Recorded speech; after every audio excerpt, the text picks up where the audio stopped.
हर हर महादेव।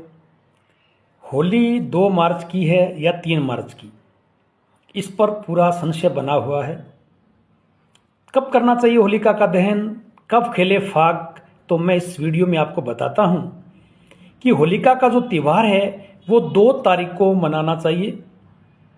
3 तारीख को पूर्णिमा जो तिथि है वो शाम के 5:06 तक रहेगी, क्योंकि 3 तारीख को जो ग्रहण है और ग्रहण का जो प्रभाव है लगभग 6:47 तक रहेगा। तो इसलिए होलिका का दहन 2 तारीख रात्रि 8:30 बजे करना उचित रहेगा। 3 तारीख को ग्रहण है, उसका सूतक सुबह 6:27 से प्रारंभ हो जाएगा। ग्रहण दोपहर 3:27 से लगेगा, उसका मोक्ष 6:47 को होगा। इसलिए फाग खेलना जो है वो 4 तारीख को ही उचित होगा, अच्छा होगा।